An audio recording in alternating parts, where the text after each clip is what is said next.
मूल निवासियों का है और मूल निवासियों का रहेगा। इसको कोई छीन नहीं सकता, क्योंकि हम इस देश में 90% हैं और 90% लोग जिस दिन कसम खा लेंगे कि इस देश के सत्ता का जो 4 पावर हाउस होता है, उन चारों पावर हाउस में हमारी 90% हिस्सेदारी होनी चाहिए। और उसके लिए अगर देश में क्रांति पैदा कर दिया जाए तो ये मुट्ठी भर 10% वाले जो आरक्षण विरोधी ताकतें हैं वो अपने आप जो है साइड हो जाएंगे और आपको इस काम के लिए थोड़ा सा बाबा साहब भीमराव अंबेडकर के रचे हुए संविधान का पहला पन्ना उलटना होगा। बाबा साहब भीमराव अंबेडकर ने जब भारत के संविधान की रचना की तो पहला पेज पर उन्होंने लिखा है, जिसको उद्देशिका कहा जाता है, प्रियम्बुल कहा जाता है।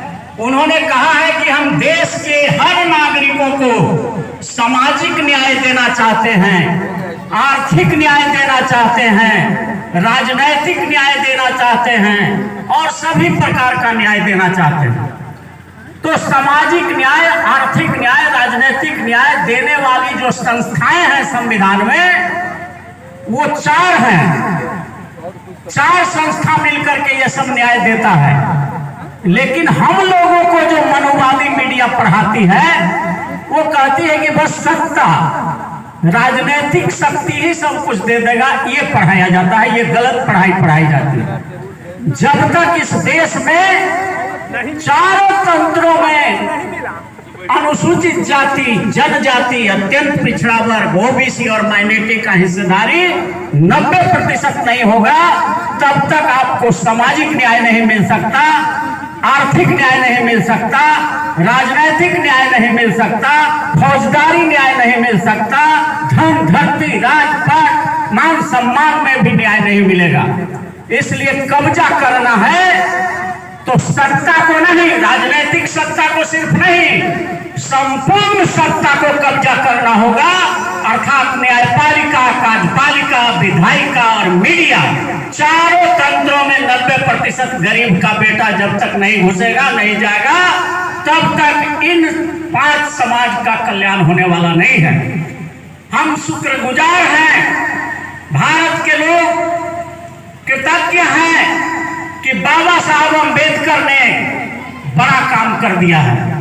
नहीं तो ये मनोवादियों ने हमारे समाज को 6743 जातियों में तोड़ करके रखा। 6743 जातियों में ये जो मनोवादी, मनुस्मृति वाले लोग हैं, जो आरक्षण विरोधी लोग हैं, वो हमको छोटे छोटे टुकड़ों में तोड़ करके रखा था, ताकि ये एक साथ होगा नहीं तो अपनी शक्ति को पहचानेगा नहीं और हम इसको गुलाम बनाकर इस पर शासन करते रहेंगे। यही उनका मकसद था। लेकिन हमें गर्व है कि इस धरती पर पूरे पृथ्वी में 10 विद्वानों में से एक बाबा साहब भीमराव अंबेडकर पैदा लिए, जो उन 6743 जातियों को सिमट करके भारत के संविधान में 5 वर्ग बना दिया। 6743 जातियों को बाबा साहब ने एकत्रित करके 5 वर्ग, 5 क्लास बना दिया है। जो सबसे गरीबतम तबका है उसको भारत के संविधान में शेड्यूल ट्राइब कहा गया। उससे जो थोड़ी अच्छी स्थिति में है उसको शेड्यूल कास्ट कहा गया है, अनुसूचित जाति कहा गया। उससे जो थोड़ी अच्छी स्थिति में है ओबीसी है, और एक माइनॉरिटी है और एक सामान्य वर्ग है। भारत के संविधान में यही 5 वर्गों का जिक्र है, schedule caste, schedule tribe, OBC, minority and general class. अब कहीं कहीं किसी राज्यों में ओबीसी को 2 भागों में बांट दिया गया है, एक अत्यंत पिछड़ा वर्ग और एक पिछड़ा वर्ग। बिहार में भी 2 पार्ट में है। अत्यंत पिछड़ा वर्ग BC1 कहलाता है और ओबीसी जो होता है उसको BC2 कहा जाता है। तो इस हिसाब से अगर हम लोग चले तो भारत के संविधान के अनुसार हम लोग अगर बात करें तो हम लोग 6 वर्गों में बटे हुए हैं। शेड्यूल ट्राइब, शेड्यूल कास्ट, अति पिछड़ा, ओबीसी, माइनॉरिटी और जनरल क्लास, या जनरल क्लास को फॉरवर्ड क्लास में चलती तौरती भाषा में आप कह सकते हैं। तो 6 में से 5 समाज का शोषण किया है ये छठा वाला। 5 समाज कौन है? शेड्यूल ट्राइब, शेड्यूल कास्ट, अति पिछड़ा, ओबीसी, माइनॉरिटी। ये जो 5 वर्ग है, इस सब का शोषण ये छठा जो आरक्षण विरोधी ताकत है, संविधान विरोधी ताकतें जो भारत की है, इन 5 को शोषण किया है। तो आज हम इस सम्मेलन में यहाँ पर आए हैं। नागेंद्र बाबू को हम समझते थे कि सिर्फ इंजीनियर हैं, लेकिन आज तो इन्होंने साबित किया कि ये सोशल इंजीनियर ज्यादा हैं और पढ़े लिखे वाला वो जो इंजीनियर है वो कम है, सामाजिक इंजीनियर ज्यादा हैं। इसलिए उनको हम लोग बधाई देते हैं कि इतने लोगों को बुला करके यहाँ पर जमा करके रखा है। तो हम ये कहने जा रहे थे कि एक ही वर्ग से हमारी लड़ाई है। जो सामान्य वर्ग वाला है वो कैसे, पूछिएगा आप, सवाल करिएगा कि कैसे शोषण कर लिया, आप कैसे पता चल गया आपको कि ये जो छठा वर्ग है, जो सामान्य वर्ग है, आरक्षण विरोधी आपका शोषण कैसे कर रहा है? तो आप समझ लीजिए, देश के चारों तंत्रों में, न्यायपालिका में 97% जज इस देश में यही छठा क्लास आरक्षण विरोधी लोग हैं। सुप्रीम कोर्ट, हाई कोर्ट, जिला न्यायालय, एसडीओ कोर्ट, आप छानबीन कर लीजिए। करिया मुंडा समिति का रिपोर्ट है, सर्वे रिपोर्ट है। तो 97% माने 97%, 100 में 97 वो जज भारत में सिर्फ और सिर्फ आरक्षण विरोधी समाज के हैं। तो न्यायपालिका को आपसे छीन करके रखा है, आपका शोषण कर रहा है कि नहीं? जहां 90% जज आपका होना चाहिए, वहां पर 97% जज के कुर्सी को हमला कब्जा करके रखा है आरक्षण विरोधी ताकतों ने। तो आपको न्याय मिलेगा क्या? सामाजिक न्याय मिलेगा, आर्थिक न्याय मिलेगा, राजनीतिक न्याय मिलेगा, फौजदारी न्याय मिलेगा? कुछ नहीं मिलेगा, क्योंकि सुप्रीम कोर्ट, हाई कोर्ट जाते जाते उन लोगों ने प्लानिंग कर दिया है कि यहाँ पर SC, ST, MBC, OBC, minority को खिलाफ ऑर्डर कर देना है। और दूसरा जो तंत्र है वो है कार्यपालिका, माने नौकरी। देश के नौकरियों में 87% नौकरियों में भी उच्च जाति वर्ग के लोग हैं, आरक्षण विरोधी समाज के लोग हैं। ये अरुण कुशवाहा नहीं कह रहा, ये 2008 का पार्लियामेंट्री कमेटी का एक सर्वे रिपोर्ट है, जिसमें आया है, सर्वे करके आया है कि देश के एसपी, डीएम, कलेक्टर, दरोगा, जितना भी नौकरी करने वाले लोग हैं, उसमें अभी भी 87% आरक्षण विरोधी समाज के लोग हैं। तो उसने आपका शोषण, आपका हिस्सेदारी इस देश के कार्यपालिका में भी किया। अब चले आइए मीडिया, वो भी एक स्तंभ है। Freedom of speech and freedom of expression के नाम पर आर्टिकल 19 संविधान में उसको अधिकार दिया गया है कि जनता की आवाज को आप तक, सरकार तक, और सरकार की आवाज को जनता तक पहुंचाना। तो उस तंत्र में तो 99.9% आरक्षण विरोधी लोगों ने कब्जा करके रखा है। भारत की जितनी भी सरकारी मीडिया है, वो या दूरदर्शन हो, या कोई अखबार हो, या कोई भी प्रिंट मीडिया हो, इलेक्ट्रॉनिक मीडिया हो, उसमें 99.9% सरकारी मीडिया पर आरक्षण विरोधी लोगों का कब्जा है। तो आप बताइए कि आपका असली दुश्मन कौन है, आपका शोषण करने वाला कौन है? तो एक वर्ग है जो आरक्षण विरोधी समाज के लोग हैं। और विधायिका में भी जो एमपी, एमएलए और मिनिस्टर बनता है, चीफ मिनिस्टर, वो भी आपका आदमी जरूर है, लेकिन गुलाम आदमी है। बड़े बड़े पार्टियों का, राष्ट्रीय पार्टियां जितनी भी हैं, उन सब का मालिक कौन है? तो वो आरक्षण विरोधी समाज के लोग ही हैं। भले ही आपके समाज के नाम पर आप उसको वोट दे देते हैं, वो जीत के एमएलए, एमपी बन जाता है, लेकिन वो अपने आका के इशारे पर काम करता है। तो वहां भी हमारे लोग 80% लोग गुलाम लोग सांसद बन के जा रहे हैं, एमएलए बन के जा रहे हैं। यहाँ तक कि राष्ट्रपति और प्रधानमंत्री भी, गृह मंत्री भी गुलाम लोग बने हुए हैं। तो अब हमें क्या करना चाहिए? क्या हम लोग को यहाँ पर बैठ करके यही रोना चाहिए कि भाई सब कब्जा कर लिया, अब हमको कुछ नहीं होने वाला है? सब कुछ हो सकता है। बाबा साहब भीमराव अम्बेडकर के दिए हुए संविधान में सारे चीजों का काट बनाया गया है, रास्ता निकाला गया है। और गौतम बुद्ध ने भी कहा था कि अगर समस्या है तो समाधान भी निकलना चाहिए, समाधान भी हो सकता है। तो आप इस देश की 90% जनता जो अनुसूचित जाति, जनजाति, अति पिछड़ा और अल्पसंख्यक समाज के लोग हैं, अगर कसम खा लें, अपने अपने लोगों को समझा दे कि आज के बाद से अपने समाज का एक भी मुकदमा आरक्षण विरोधी वकीलों के पास नहीं जाना चाहिए। अगर उसका सार्वजनिक बहिष्कार हो जाए तो 97% मुद्दा या मुद्दालय हमारा है। जिस दिन उसका बहिष्कार कर देंगे तो जैसे भुट्टा पटपटा के पक जाता है, उसी तरह से उन लोगों को वकालत छोड़ करके न्यायालय से भाग जाना पड़ेगा।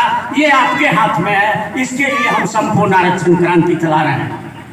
अगर आपको इस देश के विधायिका में कब्जा करना है, माने असली प्रधानमंत्री, असली मुख्यमंत्री, असली एमपी, असली एमएलए और असली माने वफादार समाज का पैदा करना है, तो आज से कसम लीजिए कि हम आरक्षण विरोधी पार्टियों को अपना वोट देंगे ही नहीं। चाल और चरित्र से पता चल जाता है कि कौन आरक्षण विरोधी पार्टी है और कौन आरक्षण समर्थक पार्टी है।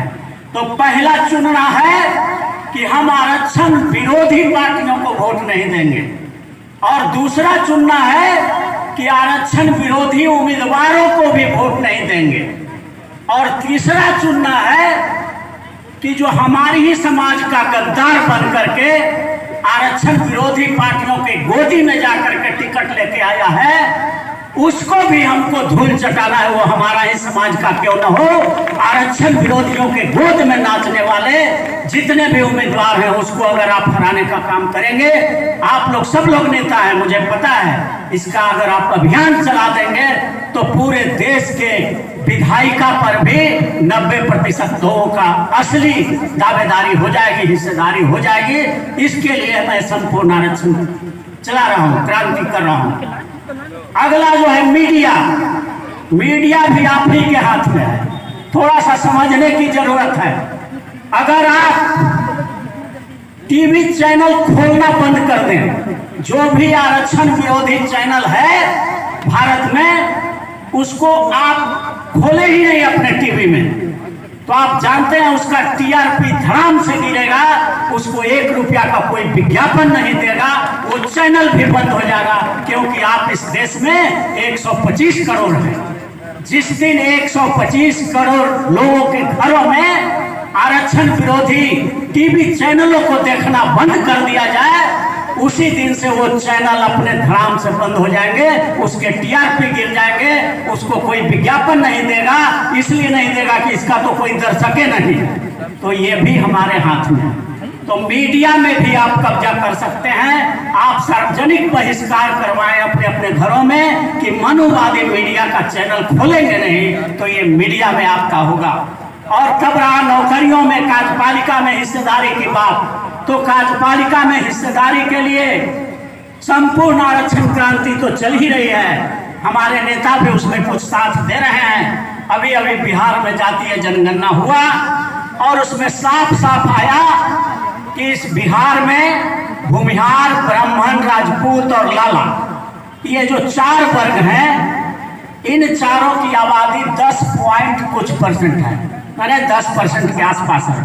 जो बात 60 के दशक में जगदेव बाबू ने सीना तान के कहा था कि 100 में 90 शोषित है, 90 भाग हमारा है, 10 का शासन 90 पर नहीं चलेगा, नहीं चलेगा, वो बात आज सच साबित हुआ। बिहार में जातीय जनगणना हुआ तो 10% वाले लोग सत्ता के चारों अंगों में कब्जा करके रखा है। तो उसको भगाने के लिए हमने अभी फॉर्मूला बताया। आरक्षण विरोधी अखबार और टीवी देखना बंद करिए, आरक्षण विरोधी ताकतों को वोट देना बंद करिए, आरक्षण विरोधी लोगों को आप जो है मीडिया में भी उनका चैनल चलाना बंद करिए, अखबार देखना बंद करिए, वोट देना बंद करिए और चारों तंत्र में आप कब्जा कर सकते हैं। मुकदमा देना बंद करिए तो न्यायपालिका से उनकी विदाई हो जाएगी, क्योंकि उनका संख्या ही 10% है और लड़ाई तो वो लड़ते ही नहीं, उनका तो कोई केस ही नहीं होता, इसलिए वो सब वकालत छोड़ के भाग जाएंगे। और जब वकालत छोड़ के भागेंगे तो आप जानते हैं वकील ही जज बनता है, तो जज बनना भी आप उनका बंद करा सकते हैं, ये आपके हाथ में है। तो हम लोगों का ये कहना है। अब थोड़ा सा आ जाए जो आज का कार्यक्रम है, जिस माता के श्रद्धांजलि सभा में हम आए हैं, तो उस श्रद्धांजलि सभा में एक दो बात और हम कहना चाहते हैं कि आप लोग गरीब कैसे हो गए। भारत में शेड्यूल कास्ट, शेड्यूल ट्राइब, अति पिछड़ा, ओबीसी और माइनॉरिटी समाज के लोग आर्थिक रूप से कैसे गरीब हो गया, इसके पीछे आज का एक दिन का ये कोई कारण नहीं है, सैकड़ों वर्ष का कारण है। तो ब्राह्मणवादी जो ताकतें थी भारत की, उन्होंने 4 साधन बनाया था गरीब बनाने के लिए आपको, 4 साधन, जिसमें भाग्य, भगवान, पाप, पुण्य, स्वर्ग, नर्क, ये 6 हथियार बनाए थे आपको डराने के लिए। धूर्त मनुष्यों ने सीधे साधे लोगों को, भोले भाले लोगों को ठगने के लिए, डराने के लिए भाग्य बनाया था, भगवान बनाया था, पाप बनाया था, पुण्य बनाया था, स्वर्ग बनाया है, नरक बनाया है, ये सब बना के रखा है ताकि भोले भाले हमारी जनता को ठग करके, डरा करके उनका आर्थिक शोषण किया जाए। तो हम आपसे आग्रह करना चाहते हैं, एक आह्वान करना चाहते हैं, आप अपने लोगों को बताइए, इस देश में 65 लाख मंदिर बना हुआ है, 65 लाख मंदिर बना हुआ है भारत में, और रोज बन रहा है 1000-2000। तो अगर एक मंदिर में एक रुपया भी अगर चढ़ता है चढ़ावा, तो 65,000 रुपया ये आपके समाज का प्रतिदिन ब्राह्मणों के हाथ में जा रहा है। वो मंदिर एक ऐसा एटीएम है, एटीएम देखे ना जिससे नोट निकालते हैं पैसा, तो ये एटीएम में तो बैंक में आप डाल सकते हैं और आप निकाल भी सकते हैं, लेकिन ये जो मंदिर जो है 65 लाख भारत में, वो ऐसा एटीएम है जहां आप पैसा डाल तो सकते हैं, आरती में चढ़ा सकते हैं, दान पत्र में भी डाल सकते हैं, और जरा औकात है 1 रुपया उसमें से निकाल के तो देखिए, तुरंत पंडा जी डंडा लेकर खड़ा हो जाएगा, ये चोरी कर रहा है।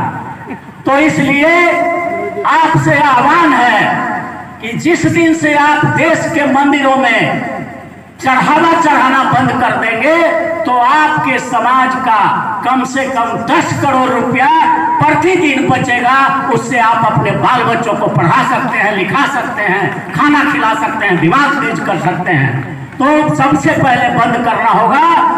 आज से कसम खा करके जाइए कि अपने समाज का एक भी पैसा ये जो आरक्षण विरोधी लोगों ने मंदिर बना के रखा उसमें दान नहीं करेंगे।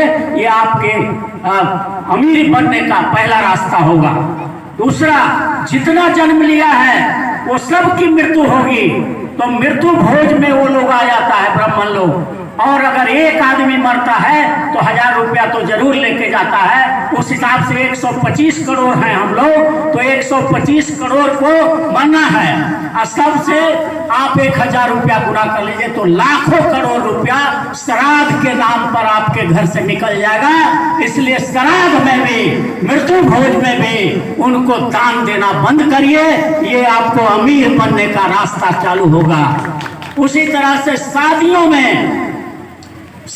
में भी वो आ जाते हैं और आपके यहाँ से 1000-2000 ठग करके जरूर लेकर चल जाते हैं। तो हम 125 करोड़ हैं, 125 करोड़ लोगों की शादियां होगी, और तो 125 करोड़ को अगर 1000 से गुना कर लो तो लाखों करोड़ रुपया वो आपके समाज से खींच करके ले जाते हैं। तो आप गरीब नहीं होइएगा तो क्या हो गया।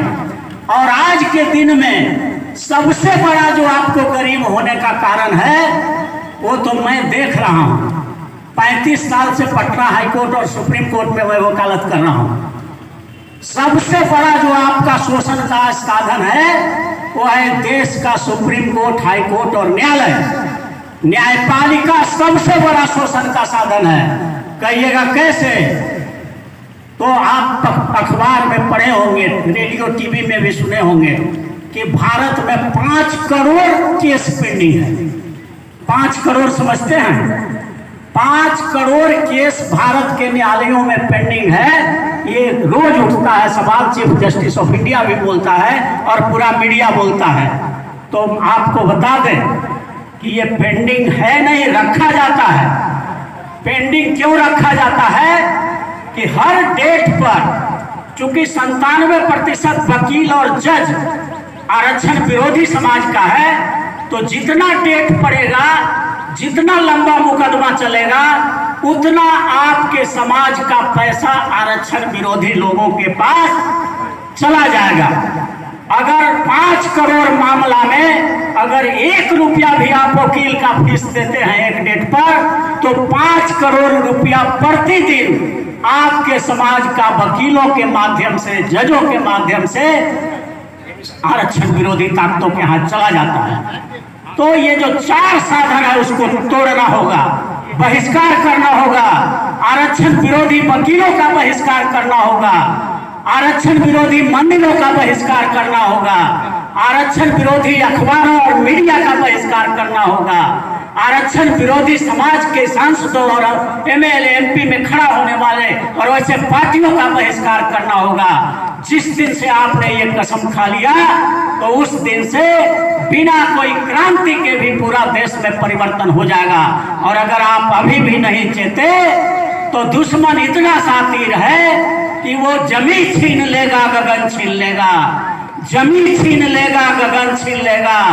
ऐ दलित पिछड़े अकलियतों, तुम फूटे रहे तो वो अर्थी से तेरा कफन छीन लेगा, कफन छीन लेगा। इसलिए जागते रहिए। नमो बुद्धाय। जय भीम, जय भारत। Thank you. बहुत बहुत धन्यवाद अरुण कुशवाहा सर। कैसे होगा? आपने पूरे देश का ऑपरेशन कर दिया और सबके सामने रख दिया।